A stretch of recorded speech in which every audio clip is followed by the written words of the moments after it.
Ito ang Kingdom Voice.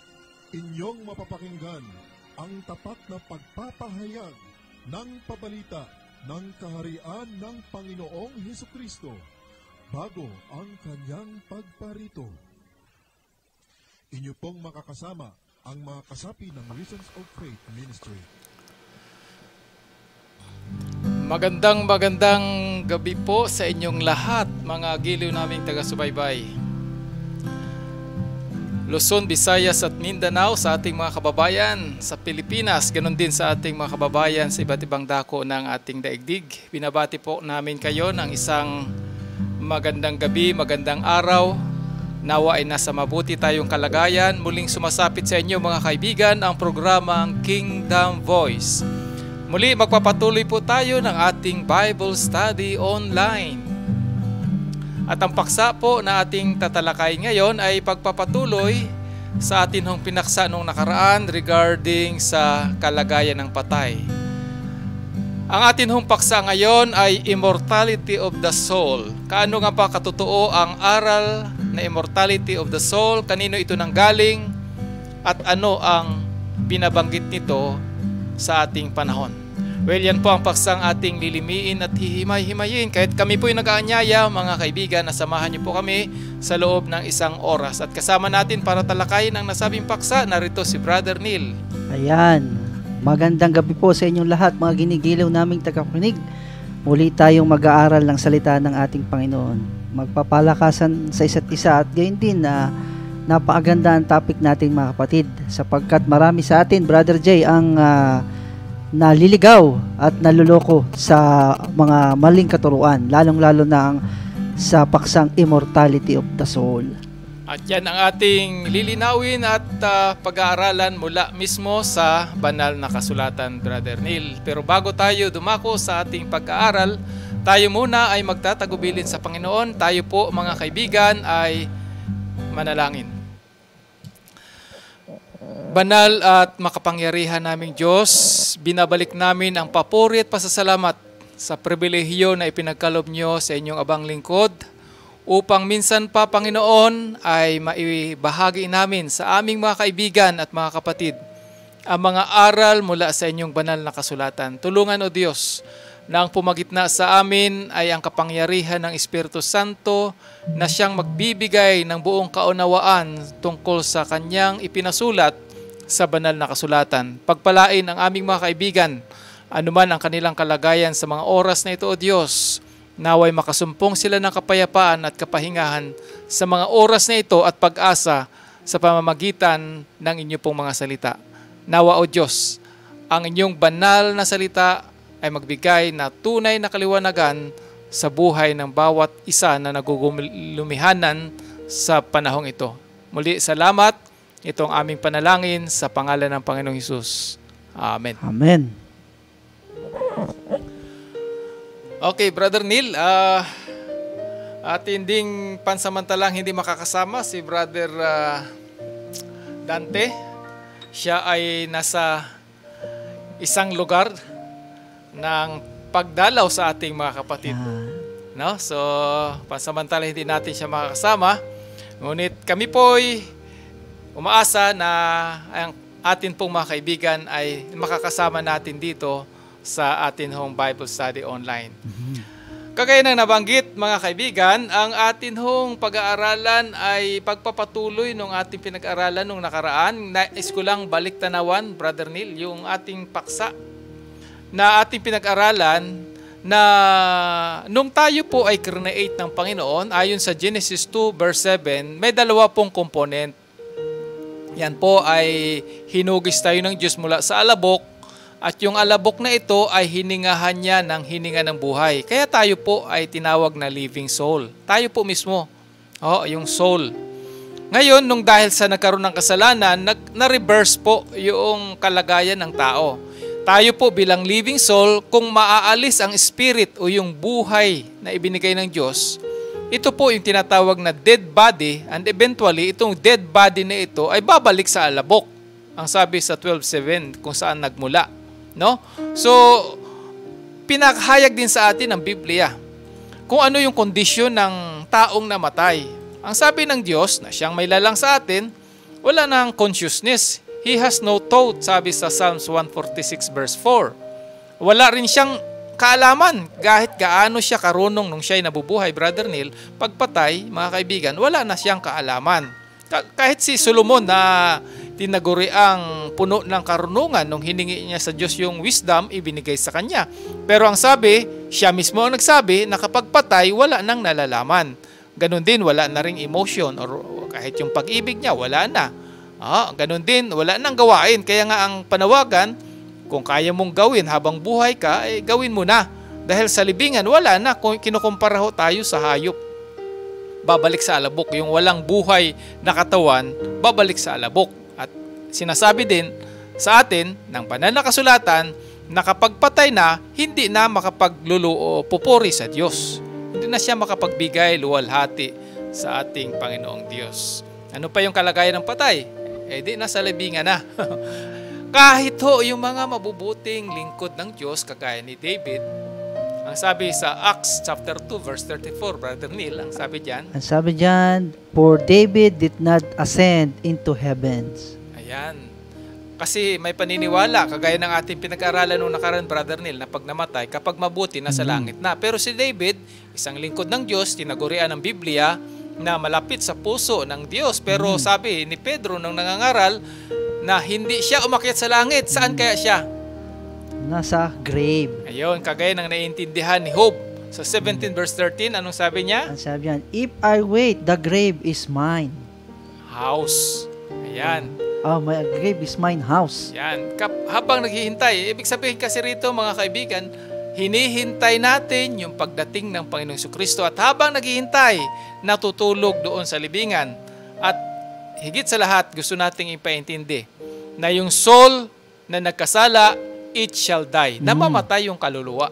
Kasi tayo mismo yon, mga kaibigan.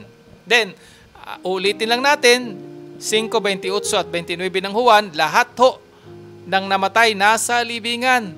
Mabuti man yan o masama, walang pumunta sa langit, wala din po sa impyerno. At yan pong tagpong ito, sinasabi ni Jesus Christ na pagdating niya, darating yung oras na ito ay kanyang gigisingin.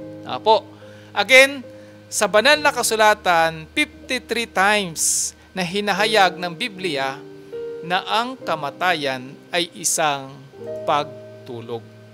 Okay? Yan po ang ating pinag-aralan noong nakaraan. Ngayon, Brother Neil, kung sa Biblia, itinuturo na yung kamatayan o if the Bible teach that death is asleep, ang tanong, where is the teaching of the immortality of the soul came from? Yan ang magandang katanungan at nangangailangan ng magandang sagot din, Brother Jay. At yan ang pag-aaralan natin sa gabing ito. At ito po, sisimulan natin muna sa isang sermon ni Amos Phelps tungkol sa title na Is Man by Nature Immortal? Ayan, immortal nga ba ang tao by nature? Ang sabi po ni Amos Phelps, ito po ay pinapahayag lang po natin and then mamaya ay atin pong hihimay-himayin, no? Ang sabi diyan, Brother Neil, sa sulat ni Amos Phelps sa kanyang sermon. At sabi, this doctrine can be traced through the muddy channels of a corrupt Christianity. So pwede palang i-trace natin, Brother Jay, a perverted Judaism, a pagan philosophy, a superstitious idolatry, to the great instigator of mischief in the Garden of Eden. Great instigator. Sino kaya ito? Tuloy natin. Who first preached the doctrine amid the lowly bowels of the paradise to an audience all too willing to hear and heed the new and fascinating theology. Yan. Naipasa-pasa pala ito, Brother Neil. Pero kung uugatin, ang sabi diyan, galing doon mismo sa Garden of Eden na yung mischief of yung instigator. Yung nag-inject ng kamalian. Oo, doon mismo sa Garden of Eden. Ayan. Na ang salita niya, ang sabi diyan, you shall not surely die. Ayan. At kung uugatin natin, yan po ay masusumpungan sa Genesis chapter 3 verse 4. Nung sinabi ho kasi ng Diyos, ito ho mga kaibigan, ito yung salita ng Diyos and then salita ng ahas. Paulit-ulit ko po yung ibinabalik. Ang salita ng Diyos, sabi niya sa 2:17, Brother Neil, Ang sabi diyan, but but of the tree of knowledge of good and evil, you shall not eat. For in the day that you eat of it, you shall surely die. ayan. Malinaw po yung utos po na yan ng Diyos. Mula verse 16 po kasi, binanggit ho yan, command po yan ng Diyos. No? Sa 16, malayang ipinapakain sa tao ang lahat ng punong kahoy. Pero, although malaya, ang sabi nga natin, mayroon pong kaakibat yung responsibility.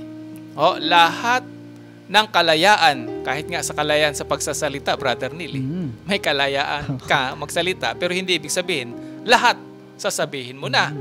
No? Yan po ay mayroong kaakibat na responsibility. Nung ibinigay ho ito ng Diyos, ang responsibility ng tao sa verse 17, mayroong isang punong kahoy doon na ang sabi ng Diyos na huwag kakanin. Ang sabi niya, you shall not eat. Kasi pag kinain, anong mangyayari? Ang sabi ng Diyos diyan, you shall Surely die. Pero ang sabi ng ahas, You shall not surely die. Kaya Ayan. nga, Brother Jay, napakahalaga talaga nung sinabi ng Panginoon, ni kudlit ayan. Ito pa, 3 letter. Oo, idinagdag isang word, Oo, 3 letter, Kaya 3-letter word. Oo, napakahalaga. Not lang ang dinagdag. Not lang. Pero- Na-twist na agad ang katotohanan. Mapansin natin mga kaibigan, ginamit ni Satan yung word of God. Ano ba yung word of God? You shall surely die. Dinagdagan niya ng not, at sa pandinig ni Eva, parang salita rin ng Diyos. Ayan. Kaya lang may not. Kaya ito rin po ang sinasabi natin na pinagmulan ng doctrine na itong kaluluwang ito tayo hindi mamamatay kahit na magkasala, kahit na lumabag sa Diyos. Ngayon, sa Bible, mga kaibigan, yung word na soul sa English translation ay 1,600 times na ginamit. Brother Neil. But never once uses the term immortal soul. Wala palang immortal soul sa Bible. Ginamit soul. Yun ang binabanggit natin, Brother Neil. Isang word lang ang idadagdag. Ayun. Kung kanina, not ang dinagdag para maiba Dito. yung salita ng word, salita ng Diyos. Yung word of God, dadagdagan lang at dito sa puntong ito, sa pinaka-popular na teaching sa buong mundo. Brother Neil, tayo rito, maaring sa ating mga tagapakinig, mga kaibigan, ay bago sa inyo, pero ito po'y matagal na sa Biblia. Matagal pa ho sa doctrine ng immortality of the soul. Itong ating ipinapangaral. Pero titingnan natin yung kung saan nagsimula. Sinabi doon sa sermon kanina ni Amos Phelps na nagmula pa pala talaga sa Garden of Eden. Yan. Wala kang kamatayan. Ngayon, kung dinagdag itong immortal soul sa ating panahon na naging sikat, sa Bible natin babalikan, kung titingnan natin sa sulat ni Job, na yung man is mortal. Shall mortal man be more just than God? Actually, ito yung gustong palabasin ni Satan eh. Ikaw ay magiging kagaya ng Diyos. Yun ang sabi niya doon kay Eva eh. No?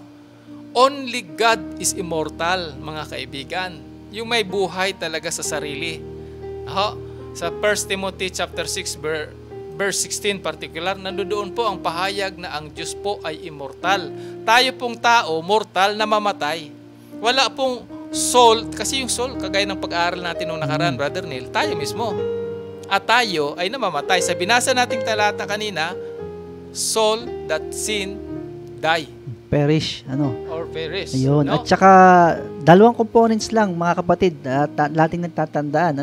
Dust at saka yung breath na galing sa Panginoon. Equals, tayo yung living soul. Ayan. Meron mang components na mawala doon, ay wala na. Yung buhay ang mawala kasi galing sa Diyos yun. Babalik yun doon sa Panginoon at tayo, sabi ni Job, ay talagang alabok. Kung saan tayo kinuha. Ayun. Ayan. Ngayon, ulitin natin. Saan nagmula yung immortality of the soul? Ayan. Simulan natin dito sa Egyptian, Brother Neil. Alam nyo mga kaibigan, ito po talaga'y belief. Diyan sa pagan, ito'y pagan doctrine eh. Immortality of the soul. And then, kaya kung ating titingnan, kapag ka namatay itong mga particular yung parao, binabalot nila. At dyan sa drawing yung nakikita sa inyo pong mga screen, mga kaibigan, ito po ay isang picture ng grave, no? Naka-drawing dyan yung Egyptian physician na nag-oopera. Piniprepare yung katawan ng parao kasi naniniwala sila na mayroong immortal parts na nabubuhay sa loob. Mayroong bahagi sa loob ng tao na immortal, na hindi namamatay. Yan ho yung belief na sikat ho dyan, paniniwala ho yan sa Egypt during the time ng mga parao. And then, pinasa ho yan sa Romans. Kaya dyan sa Romans, pinaniniwalaan din yung immortality of the soul. Ang malungkot dito, Brother Neil, ito na. Pag-aaralan din ho natin kung paano ito napasok sa Christianity. Sa sulat ni William E. Gladstone, Brother Neil, pwede pang pakibasa? Ang sabi dyan, the pagan doctrine of the immortality of the human soul crept, Brother J, crept, kumapang, dahan-dahan, into the back door of the church. Yan. Ibig sabihin, hindi namalayan. Hindi namalayan. Pagan doctrine ito. Wala talaga sa Bible. Ayon ni William E. Gladstone. Pagan doctrine, sinimulan nga natin. Pero sa Garden of Eden, Egyptian, sa Roma. And then, alam nyo po ba mga kaibigan, alam nyo may religion ho ngayong Satanist. Ito po ay fact ha, hindi ho tayo naggawa ng kwento rito. Pero isa ho sa kanilang doctrine pala, immortality of the soul. At ito hindi nakapagtataka, Brother Neil, kasi nga, kung uugatin natin, siya yung source. Nagsimula. Yeah. Ayan. Kaya, pinagpasulong lang nila. Yeah. Yan. Kahit ngayon sa modern spiritualism, naniniwala din sila sa tinatawag na immortal soul. Yan. Mga spiritualism, kahit na ho sa ating panahon ngayon, mga kaibigan, civilized world, pero meron pa rin hong ganitong paniniwala. Ibigay natin itong isang source, sinishare ho natin. Ito po isa sa mga materials din sa Trey ABN. Na dyan sa Hadlesville, New York. Yan, isang simbahan ng spiritualism ho yan. Mayroon ng bato na nakalagay dyan sa kanilang harap ng kanilang simbahan. At mayroong nakalagay na inscription diyan.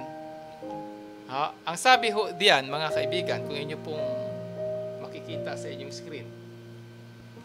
Medyo delay lang ang pagpasok sa screen, no? Anyway, mayroon po diyang bato sa harapan na naka-inscript dito yung salita na there is no death. Ayan. Wala daw pong kamatayan. There are no dead. Ayan. Walang patay. Ayan. Ang sabi ho yan, noong March 31, 1646 pa yan, no? Yan sa kanilang lumang simbahan. Makikita ho nyo sa kanilang batong nakalagay dyan. Talagang hindi sila naniniwala sa kamatayan. Talagang pinanindigan pala nito na walang kamatayan, walang patay. Ayan. Immortal nga eh. Yun ho yung kanilang paniniwala. Again, Spiritism claims that the dead are not dead. Ayan. Ayon kay G. Arthur Hill, no? Spiritism, sa kanyang book na History, Phenomena and Doctrine, page 25. Na kung basahin mo dyan, Brother Neil, anong sabi The fundamental principle of Spiritism is that human beings survive bodily at death, and that occasionally under condition not yet fully understood, we can communicate with those who have gone before. Ayan. Ang paniniwala nila, nakapag-communicate pa. Oo. Alam mo, Brother Jay, nung panahon ng 90s, yung mga kapanahon na namin, nauso yung ganyan, yung spirit of the glass. Ayan, na po pwede daw makommunicate, makipag-usap. Tinatawag yung kaluluwa nung namatay na. At ito ay nasa pelikula pa, sikat na sikat ito nung pangapanahong iyon. At yan ang doktrinang nabanggit nga natin na unti-unti nag-creep, gumapang na hindi na namalayan sa iglesia. Nasa loob ng Christianity. Brother Neil, no, habang pinag-aaralan natin sa Bible nung nakaraan na walang nakapagpatay na nakakausap, Pero dito, sa belief na ito, na pinasikat kasi nga na isa pelikula. Sumikat nga yung mga 90s, yung Ghost, Ayan. na nagkaroon pa siya ng damdamin sa kanyang fiancé na namatay na siya. So, dito, mga kaibigan, kahit tayo kami, personally, nung maliliit pa, ay pinaniniwalaan natin ito as truth.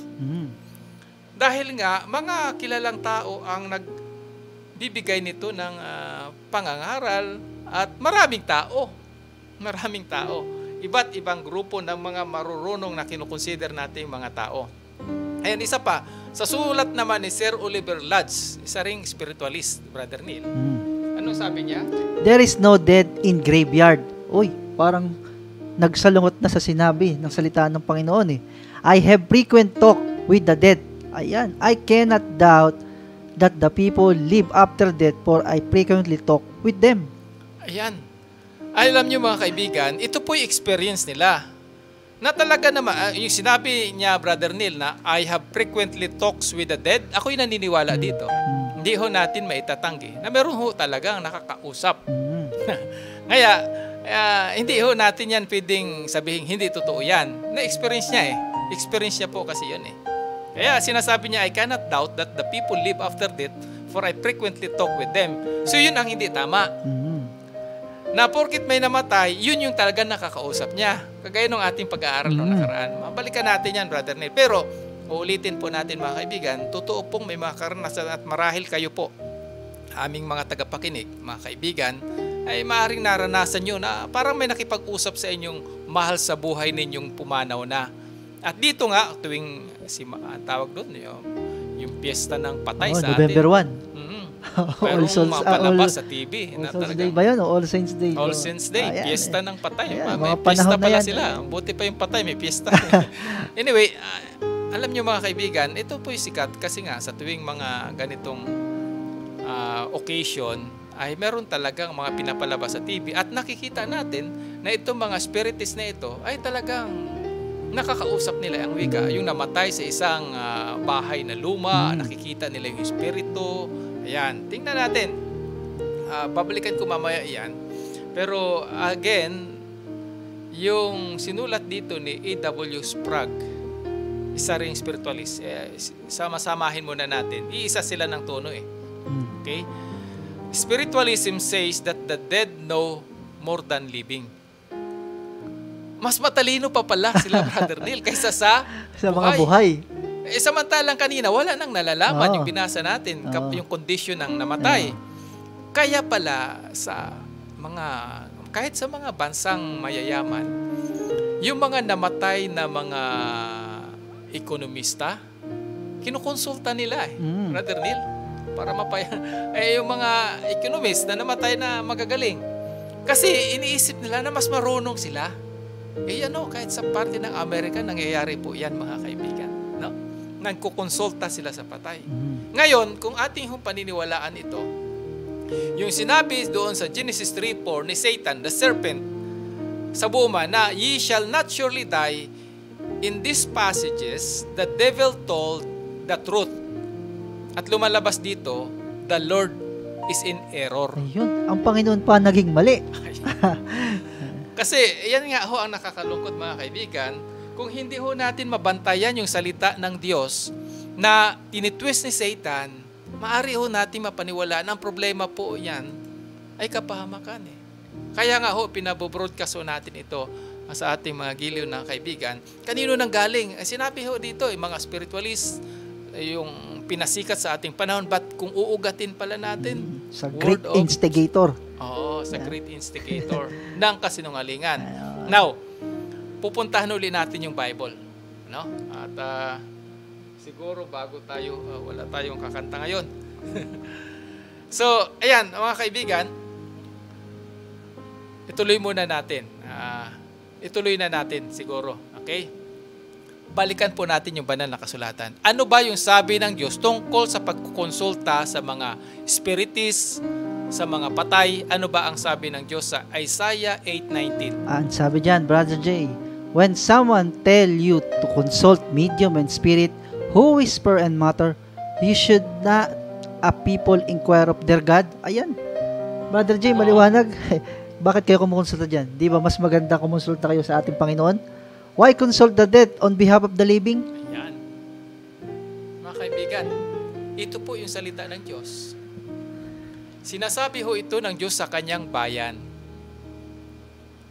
Kaya, kung may nagsabi daw po sa inyo na mag-consult kayo sa mga mediums, sa mga spiritualists or spiritists na bumubulong,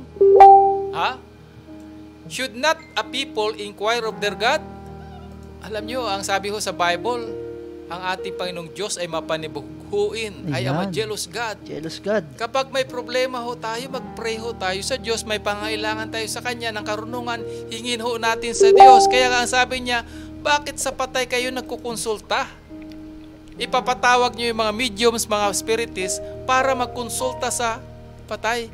Kaya ito po ang atin hong sikat na belief ngayon tungkol sa mga patay na nakakausap. Hindi lang ho pala sa panahon natin ngayon. Kung uugatin natin yung panahon ni Isaiah, yan po ay nasa mga 800 years pa bago pinanganak si Jesus Christ. Mayroon ng kanyang paniniwala. Ang problema, kahit yung bayan ng Diyos, may napapaniwala.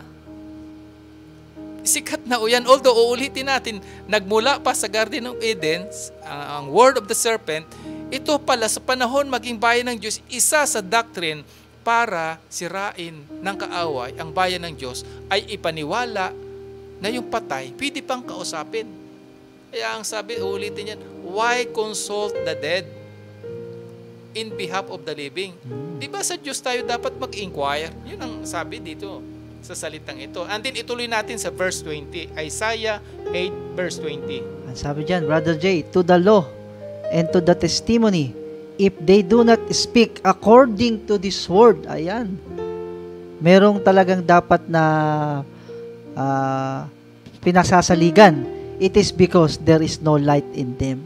Yan. Maliwanag, Brother J. Kapag wala sa katotohanan, sa Biblia, hindi nasusulat, walang liwanag sa kanila. Yun ang binabanggit yan ni Isaiah. Yung law yan, yung masusulat sa banal na kasulatan. Particular itong Old Testament. Kaya nga ang salitang ito, na hindi ayon sa Biblia, wala talagang liwanag. Yan. And then, totoo yung sinabi natin kanina. Totoo namang nakakausap nila.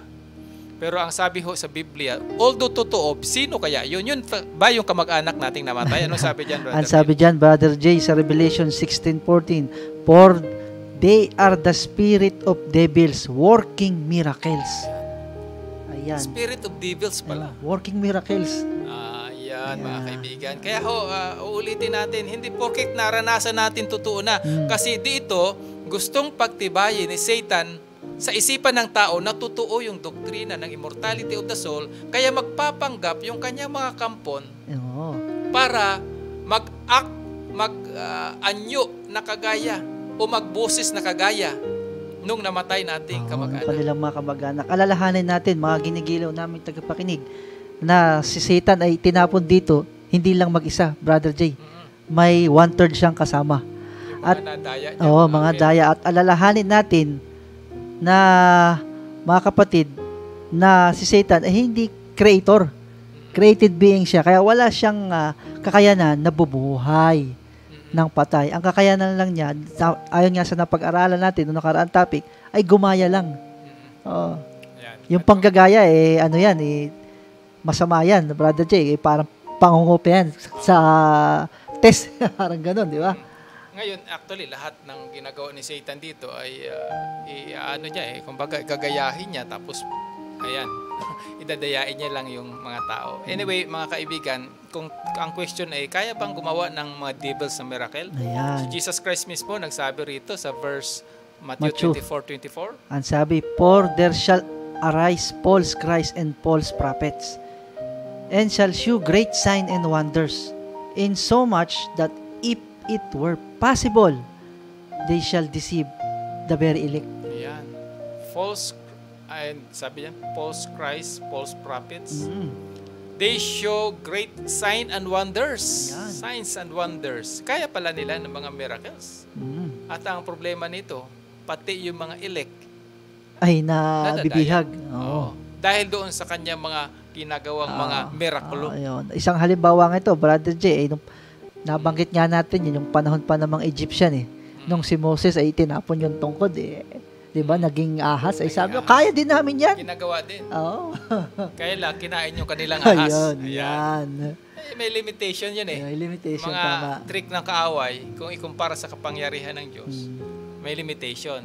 No? Now, dito, Brother Neil, babalikan natin kung ano yung sinasabi ng Biblia. Uulitin lang natin, binabalik natin sa Bible, mga kaibigan. What the Bible tells about this, about sa mga namatay, sa mga sorcerers. Ano sabi dyan? Ang sabi dyan si Exodus 22:18, you must not allow a sorcerer to live. Ayan, matindi pa lang batas noon sa bayan ng Diyos. Kapag may sorcerer, talagang death penalty. Oo, binabato yan ng buhay, mga kapatid. Ayaw kasi ng Diyos na madaya yung bayan niya at mahaluan ng virus ng kasinungalingan ni Satan sa loob ng bayan niya mismo. At yan nililibing sa labas ng bayan. Oo. Bawal, inilalabas talaga Oo, nalabas talaga kasi yan. kapag nasa loob, papatayin sila. Oo. At ang sabi pa, Levitico 19:31, regard not them that have familiar spirit, neither seek after wizard to be defiled by them. yan, ayaw ng Diyos na mahawa Mahawa. ng karumihan ng ganito nakikipag-usap sa masamang espiritu. Ulitin natin, ang kinakausap nila, hindi yung namatay na kamag-anak, kundi masamang Espiritu. Tingnan ho natin yan, no? Ang utos ng Diyos regarding dyan sa Deuteronomy 18 verse 10 to 11. Ang sabi sa verse 10, let no one be found among you who sacrifice their son or daughter in fire, who practices divination of sorcerer, interpret omens, engages in witchcraft, or cast spell, or who is medium or spirits, or who consult the dead. For all that do these things are abomination to the Lord. Ayan. Abomination pala. Kaya ang payo, let no one. Ayan. Kaya nga pala, Brother J, kaya pala sabi sa nabasa nga natin kanina, wag daw hayaang mabuhay pa. Matindi. Ganun ho, kasi mga kaibigan, kung ang tingin nyo parang malupit, ito po kasi yung magpapahamak sa buong bayan. Ayaw ng Diyos na buong bayan ay masira. Ay, ulitin natin, Brother Neil, yung kamatis na mikrobyo, pag hinalo mo sa isang basket, mabubulok na rin yun. Mahawa. Ito yung prinsipal ng Diyos, hiwalay. Oo. Kaya nga meron sa ating panahon ngayong panahon ng COVID, merong tinatawag na quarantine. Hiwalay mo hanggang sa matuto siguro. Ihiwalay. Kasi nga, ito pong kasama rito yung consult the dead, yung spiritist. Ito ang sinasabi ng Diyos sa kanyang bayan na huwag namang kakitaan sa kalagitnaan ninyo kasi ito ay karumal-dumal sa harapan ng Diyos. Abomination unto the Lord. At saka, Brother J, isang tala ito sa Biblia. Kaya nga isang dahilan, si Abraham ay nagpahanap siya sa kanyang katiwala na huwag makakuha ng pangasawa sa dun sa pinanggalingan niyang bayan. Kasi nga, isa ito sa paniniwala nila. Sa practices. Ayan. Mga kaibigan, alam niyo po, maaaring bago sa inyong pandinig, pero wala ho kami intention, mga kaibigan, na pulaan itong paniniwala na ating kinagisnan. Ang atin po rito, nire-reveal natin kung ano yung voice of God. Kaya nga, kingdom voice, ito sa kaharian ng Diyos na nakahanda. Mayroong mga aral dito sa sanglibutan na hindi kasang-ayon sa salita ng Diyos. Na kung may payo ho siya dito, kailangan nyo naming ipaalam sa inyo, mga kaibigan. No? Kasi nga, kapag sinabi ho ng Bible, hindi ho kami ang nagsasabi. Pag sinabi na yung paniniwala na ipag-usap sa patay ay abomination, abomination po ito. Diyos po yung nagsabi. Ipinapasa lang po namin, binabasa ho namin. No? Ulitin ko, Deuteronomy 18 verse 12. Yan ay abomination to the Lord. Bahagi ho dyan yung spiritist, yung cast spells. Kaya yung sinasabi mong sa glass, Brother Nick, Spirit of the glass. Spirit of the glass. Ayan. Mga kabataan, gustong i-experience yan Oo, at saka, ito ang masaklap dyan, Brother J, ay sumikat pa ito, yung naging series pa ito, yung programang Ukatukat. Ayan. Yan, sikat na sikat nung 90s yan eh. Pinapasikat talaga yan. Noon pa, hanggang ngayon, iba-ibang form lang. Ano naman ang form ngayon? Yung mga sa Hollywood movie, ano ba yung sikat ngayon? Spiritualism na mga movie. Madami. Yung ginagamit nila na... May ibang part na libro pa yun eh. May mga hanggang part 4 na ngayon. At saka yung spiritualism ay na agent ay sinasama nila sa pag-iimbestiga. Pero mga kaibigan, ito ulitin natin ha, yung Spirit of the Glass, tatawagin yung namatay na kamag-anak o mahal sa buhay. Ang sabi uli ng Diyos, hindi na ho yan babalik sa bahay. Pakibasa nga, Brother Neil. Sabi sa Job 7, verse 9 and 10, He who goes down to the grave does not come up.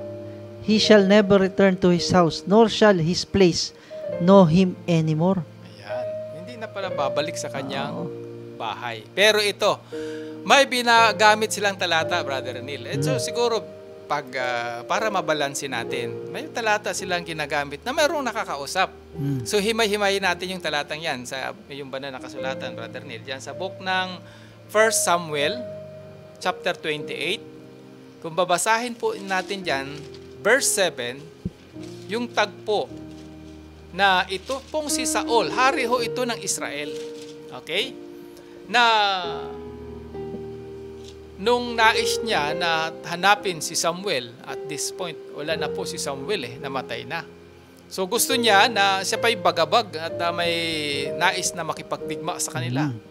So walang propeta, maging yung Diyos ay dahil sa kanyang patuloy na pagsuway ay waring hindi na siya kumbaga tinutugon. Pinapatnubayan. Oo, hindi na. So tuloy-tuloy ho kasi ang paglabag nitong si Saul. Bagaman siya ang hari ng Israel, hindi siya sumusunod talaga sa Diyos. Ngayon, sa kanyang pagiging desperado, nagpahanap siya ng mga familiar spirit o itong mga nakikipagsanggunian sa masamang espiritu. Kaya ayon dyan sa 1 Samuel 28 verse 7, pakibasa, Brother Neil. Basahin natin, Brother Jay. Ang sabi dyan, Then Saul said to his servant, Find me a woman who is a medium, that I may go to her and inquire to her. Yan. Anong pinapahanap niya, Brother Neil? Medium. Ang sabi doon, upang siya ay mag-inquire. yan. Di ba ang sabi kanina, dapat sa Diyos Sa kayo Diyos lang. sabihin siya siguro, hindi sumasagot ang Diyos So, sa madaling sabi, naging practice din pala ito sa last part ng buhay ni Saul, ang first king of Israel, na nagpahanap siya ng nakikipagsanggunian sa masamang espiritu na babae. At nakakita sila, Brother Jay. Okay, anong nangyari? Ang sabi dyan, and his servant said to him, In fact, there's a woman who is a medium at Endor. Indoor. Ayan. Labas ng Israel yan. Ayan, Endor. Kaya nabanggit natin kanina, Brother Neil, kasi kapag sa Israel sila, ipapapatay sila. Oo, kaya nasa labas lagi ng bayan yan, mga kapatid. So ituloy mo, Brother Ang Neil. sabi dyan, So Saul disguised himself and put on the other clothes, and he went, and 2 men with him, and they came to the woman by night, and he said, Please conduct a census for me, and bring up for me the one I shall name to you. Ayun, hindi siya nagpakilala, nag-disguise siya. Nag-disguise siya. Kasi nga, baka layuan siya ng Oo, babaeng taong ito. bayan Takot pati. Oo, nag-disguise siya. Oo. Ayun niyang makita na yung hari ng Israel pupunta sa Endor, karamihan doon mga nagkukonsulta sa mga masamang espiritu. And then, ang sabi dyan, Then the woman said to him, Look, you know what Saul has done, how he has cut off the medium and the spirit from the land. Why then you do what you lay a snare for my life to cause me to die? ayan. Ang natakot ngayon yung babae. Oo. Oo. Sabi doon, bakit si Saul pala ito? Alam ng babae kasi sa Israel, bawal ito. So, it caused me to die. Ang sabi doon, bakit nga ipinalalagay mo ng silo ang aking buhay upang ipapatay ako? Ayan. Kumbaga, ang akala ng babae ngayon, parang kumbaga ngayon, yung parang bypass. Bypass operation. Ayan. Nag-disguise, kunwari, ipapatay mo ako. At dito sa verse 10, babasahin ko, at sumumpa si Saul sa kanya sa pamamagitan ng Panginoon. Ginamit pa yung ang Panginoon, no? Na sinasabi, buhay ang Panginoon, walang parusa mangyayari sa iyo dahil sa bagay na ito. Ayan. Yung talagang nilalabag niya uli ang Diyos dito. May kautosan na nilabag, Brother Jay. Sabing nabanggit nga din sa nakaraang pag-aaral natin, huwag natin gagamitin yung pangalan ng Panginoon sa walang kabuluhan. At ito talaga, maliban sa walang kabuluhan, ay ginamit niya para labagin mismo yung salita ng Diyos na dapat hindi ka nakipagsanggunian sa pamilya, sa mga espiritista, sa nakipagsangguni sa mga patay, pero ginawa niya at pinangakuan niya pa na hindi ito siya sasaktan, no? So ito po ay talagang sukdulan na pagiging desperado ni King Saul, no, na kanya talagang totaling nilalabag yung salita at payo ng ating Panginoong Diyos. Ngayon, kung itutuloy natin, Brother Neil, sa verse 11, nung nakumbinsin niya yung babae na, okay, itong babaeng ito, nakipagsanggot niya sa masamang espiritu. Nakumbinsin niya, hindi kita papatayin. Basta ibigay mo lang yung gusto ko. So, anong sabi niya? Ang sabi diyan whom shall I bring up for you? Mamili ka, Brother Jay, kung sino ang gusto mo. Iaahon, sabi niya. Bring up, meaning yung mga nasa libingan. Sinong iaahon ko mula sa mga patay sa iyo? Sabi ng babae. Kay Saul. Kay Saul. Ang sabi niya sa verse 12, when the woman saw Samuel, she cried out with a loud voice, and the woman spoke to Saul, saying, why have you deceived me? For you are Saul. Ayan. Dito sa puntong ito, nakilala niya si Saul. At ang sabi niya, yung pinaaahon niya na, sino ba? Si Samuel pala yun. Yung first judge, yung prophet. Prophet, ayan. Ayan, prophet na kinukonsulta rin actually ito ni Saul. Kaya lang, hindi niya naman sinusunod. Ayan. Napansin nga natin, nung huli, yung laylayan ng damit nitong si Samuel ay kanya pa talaga pinunit. No? At alam ito ng witchcraft na ito nitong babae sapagkat si Saul ay sa positive side. Brother Jay, sa Panginoon, propeta. Okay. Then, yung babae naman ay sa kaaway. At talagang pero dito siya kumonsulta. At tingnan niyo po mga kaibigan, i-analyze po natin pagkatapos natin basahin ng verse 14. Anong sabi diyan, Brother Neil? Sa verse 13, and the king said to her, do not be afraid. What did you see? The woman said to Saul, I saw a spirit ascending out of the earth. Out of the earth. Okay, spirit. Sino daw yung spirit na yon? Sabi sa 14, so he said to her, what is his form? And he said, an old man is coming up, and he is covered with mantle. And Saul perceived that is Samuel, and he stood up with his face to the ground and bowed down. Ayun. Ayan mga kaibigan, ano po natin i-picture out natin ito pong pangyayaring ito. Si Saul lumapit doon sa babaeng ayaw na ayaw ng Diyos na lapitan ng sino mang kanyang bayan, lalo na itong hari. No? And then, nais niya na makausap si Samuel. Okay?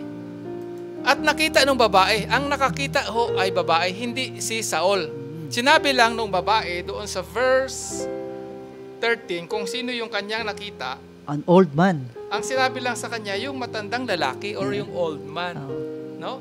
At nung masabi nung babae na yun ay old man, ay perceive ang sabi doon.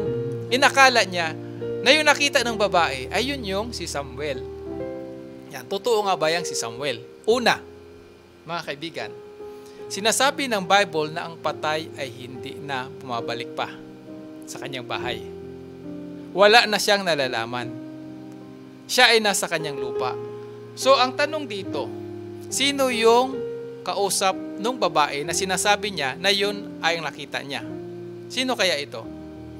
Unang-una, yung babae po, ang trabaho niya, sa verse 9, uulitin ko po nakikipagsangunian sa masamang espiritu. Si Samuel ba, Brother Neil, masamang espiritu? Maliwanag na hindi yan. Kung ating babasahin pa sa mga unang bahagi ng talata dito sa chapter na ito, nais na tawagan ni Saul si Samuel pero hindi niya na nakausap. Patay na eh. Patay na. Pero itong babaeng ito, pinapalagay niya na si Samuel ito, ang kanyang natawag, ibig bang sabihin, mas makapangyarihan itong babae kaysa sa Diyos? Malinaw dito, uulitin ko, ang trabaho ng babae, tumatawag sa masamang espiritu. So yung nakita niya ay hindi talaga si Samuel, kundi masamang espiritu.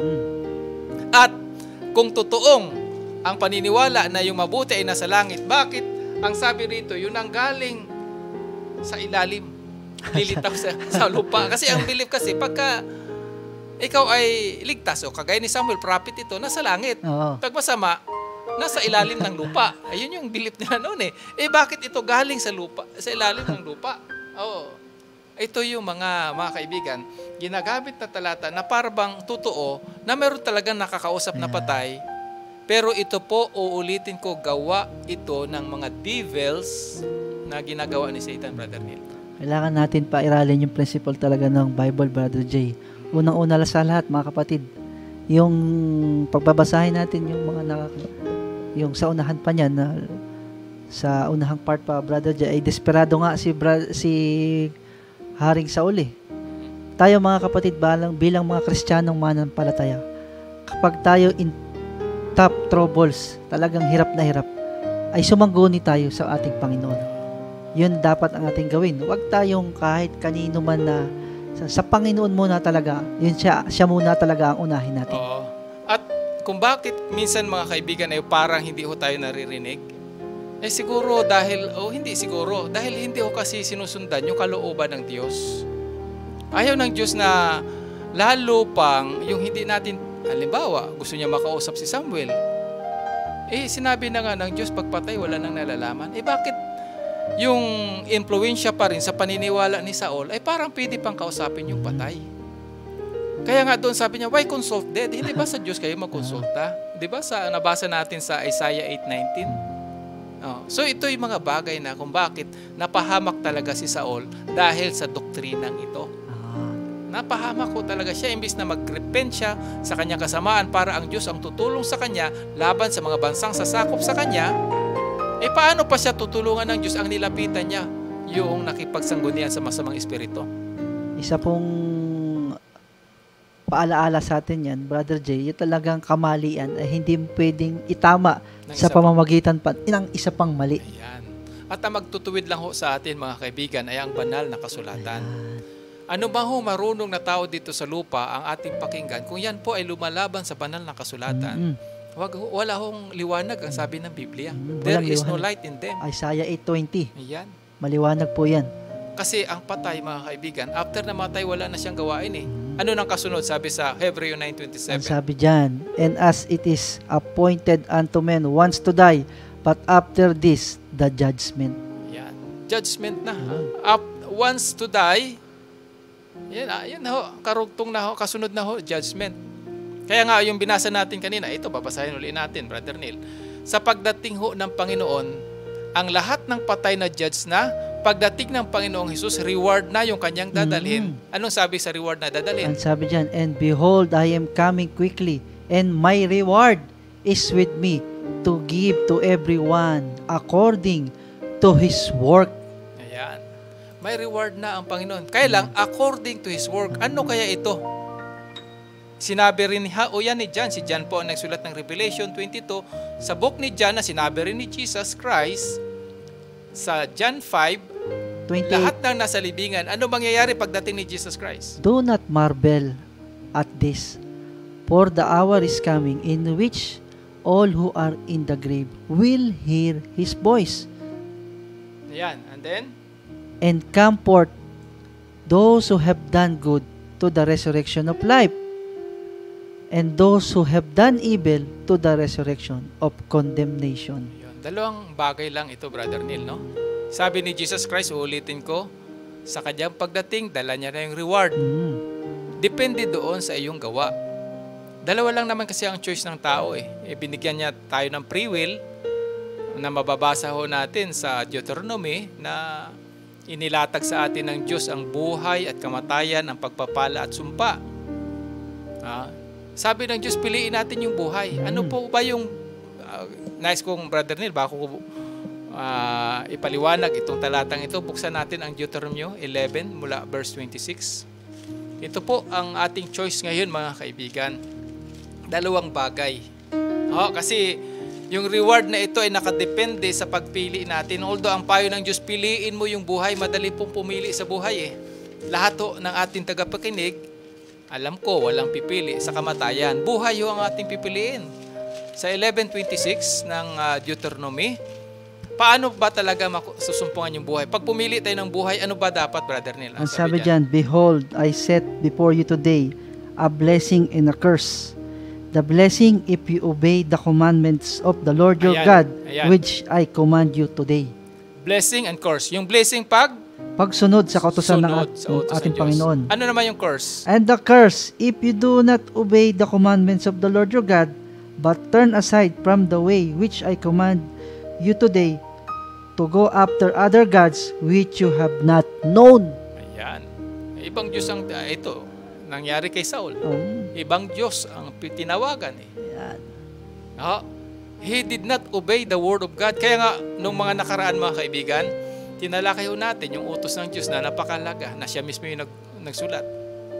Itong kamatayan po ay bunga ng paglabag sa utos ng Diyos. Niligtas na po tayo ng Panginoong Jesucristo, natalakay na rin natin yun, Brother Neil, no? Sa pamamagitan na siya na mismo yung namatay para sa atin. Ngunit siya ay nabuhay. Napanagumpayan niya na po yung kamatayan. At tayong nasa Kanya, pagdating niya, yung reward ay ibibigay niya. Dalawa yan. Yung isa, sa binasa natin kanina, sa resurrection of life. Kaya lang yung isa at ayaw natin dito tayo makasama. Kaya nagbibigay ng warning ang Diyos sa pamamagitan ng ating Bible study online. Kasi yung isa ay resurrection of condemnation. Yan. John 5:29. Those who have done evil. Ano ba ito? Yung binasa natin kanina. Ayun. Yung curse. Kasi dinisobey nila at Yung tumawag. kautusan ng ating Panginoon, imbis na sa Panginoon sumangguni si Haring Saul, ay doon pa sa medium. Ayan. Kaya mga kaibigan, ito rin po ang sitwasyon natin ngayon sa ating panahon. Mayroon ho tayong free will. May freedom tayo na ibinigay ang Diyos. Hindi ho tayo pinipilit. Ang maganda rito, ang sabi doon sa talata, inilalatag sa atin ang buhay at kamatayan. Ay, talagang open ang Diyos. Ibinibigay niya talaga yung buong picture. Kaya dito sa ating talakayan, mapapag-aralan natin dito langit. Pero pag-aaralan din natin yung impyerno. Yung mabuti at masama, ipinapahayag sa atin ng Diyos. Pero ang sabi niya, piliin mo ang buhay. Piliin mo yung mabuti. Piliin natin mga kaibigan, sapagkat ito po yung layunin ng Diyos. Ayaw niya po kasi mga kaibigan, na tayo po'y mapahamak. Ang nais ng Diyos, ilagay tayo sa isang restoration. I-restore niya ito pong nasirang sanglibutan dahil sa kasalanan sa pamamagitan ng kanyang anak, na ito ay ang ating Panginoon Jesucristo. Siya ang solusyon sa kamatayan ayon sa John 11 verse 25. Ang sabi diyan, John 11:25, Jesus is the resurrection of and life. And the life. Ayan. Yan mga kaibigan. Si Jesus ang ating buhay, muling pagkabuhay at buhay. Ay, sinabi niya ho yan kay Mary. I am the resurrection and the life. Nung namatay si Lazarus. Yan ang context yan. Pero ang principle po niyan hanggang sa atin, may kamatayan. Oo, may mga mahal sa buhay tayong napawalay sa malungkot na karanasan ng sangkatauhan ng kamatayan. Pero ang Bible po ay nagsasabi na panagumpayan ko na ang kamatayan. Ang sabi sa ating pag-aaral nung nakaraan, si Jesus Christ ang may susi sa grave, sa kamatayan. Sa Hades. Hades, yun, yung grave. Oo. No? Siya ang may susi. Kasi ang sabi niya, ako ay namatay, ako ay nabuhay, at mabubuhay magpakailanman. Ito rin po ang nais ng Diyos sa bawat isa sa atin, mga kaibigan. Kaya niya po ginawa yung kanyang ministeryo dito sa lupa, yung kanyang misyon ng pagliligtas sa atin noong una niyang pagparito. Ngunit sa ikalawa, ang sabi sa ating nabasang talata, dala niya na yung reward. At ang nais niya pong reward sa bawat isa sa atin ay buhay. Kaya lang, ano yung ating pipiliin? Yun yung question mga kaibigan. Kasi uulitin ko, hindi ito ipipilit ng Diyos. Subalit, kung pipiliin natin ang buhay, sabi niya, kung ako'y inyong iniibig, tutuparin ninyo ang aking mga utos. Amen. Ayan ang nais ng Diyos mga kaibigan. Kami ay muling nagpapasalamat sa oras na ito, sa isang, ito po ang kabuuan ng ating paksa, Brother Neil. No? At napapasalamat tayo sa ating mga kaibigan. Batiin natin yung ating mga listeners, Brother Jay. Si Brother Mark, ayan, sa Pilipinas, at si Sister Ella, si Sister Myla, yan, nasa Pasig. Ayun, sa Taguig. Ayun. At si Sister Angeline Bagidyong, ayan. Welcome, sisters. Salamat sa pakikinig at patuloy na pagsubaybay sa Kingdom Voice. Sila Mac Rome, watching, at Sister Sherry, na auditor from Palawan. Ayun. At sila, ayan, marami tayong nakapakinig. Salamat sa inyo pong pagsubaybay. At kung kayo po may katanungan, sa susunod po na atin hong pagsasahimpapawid, i-review natin, Brother Neil. Tayo po ay nakalabing-4 na topiko na ngayon. Ayun. Nais ho natin bigyang pagkakataon. Kaya nga ho, inaanyayahan namin kayo next Saturday. Ganito rin pong oras. Mula alas 6 dyan sa Pilipinas, anumang oras sa parte ng Saudi Arabia, bandang 1:00. Inaanyayahan po namin kayo, magiging open forum po. Mag-re-review po tayo ng ilang mga ating napaksa. And din pag-uusapan ho natin kung kayo po may katanungan at kung ano yung common na tanong na ating napapakinggan ay atin itong Sa awa at biyaya ng Panginoon, ating bibigyan ng kasagutan. mula sa banal na kasulatan. Sa nasusulat. So, yun po, sa iyong huling panawagan, Brother Neil. Ay maraming salamat po sa patuloy niyong pakikinig sa programang Kingdom Voice. Ayan. Patuloy po kayong sumabaybay at marami po tayong matututunan. At tuwing madaling araw naman po ay ang programang Tinapay ng Buhay. Yan. Mga Deacons Department naman po yan na nagpapahayag ng salita ng Panginoon upang maging kalakasan natin sa buong maghapon. Ayan, maraming salamat muli. At si Tanya Choi, nais rin nating batiin.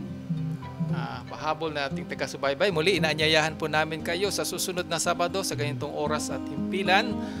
Kingdom Voice program ay inyo pong makakasama muli. At muli, ang ating pasasalamat. At tayo ginabayan ng Panginoon sa atin ng pagtalakay. Nawa, mga kaibigan, ay nabiyayaan kayo sa ating mga kapatid dyan sa party ng Taib. Binabati namin kayo. Sa ating mga kaibigan sa parte ng Pasig, Taguig. Yung aking pamilya sa Lipa, Batangas. Yan, sa mga kapatiran natin dyan sa Palawan. Sa Oriental Mindoro at sa Rizal. Sa Aklan, yung aking kapanganakan na lugar. Sa aking mga kamag-anak din dyan na patuloy din nating inaaralan, Brother Neil. At sa atin pang ibang mga kaibigan, binibigyan ng Bible study. I-share natin itong mga programa natin at nawa makatulong ito para ma-review nila yung mga aral na mahalaga. Kaya ito ibinigay ng Diyos. Muli, hanggang sa susunod na pag-broadcast ng programang ito, ito po ang inyong lingkod, si Brother Jake at si Brother Neil, ay nag-iiwan sa inyo ng isang magandang gabi, magandang araw, at hanggang sa muling pagtalakay ng programang Kingdom Voice.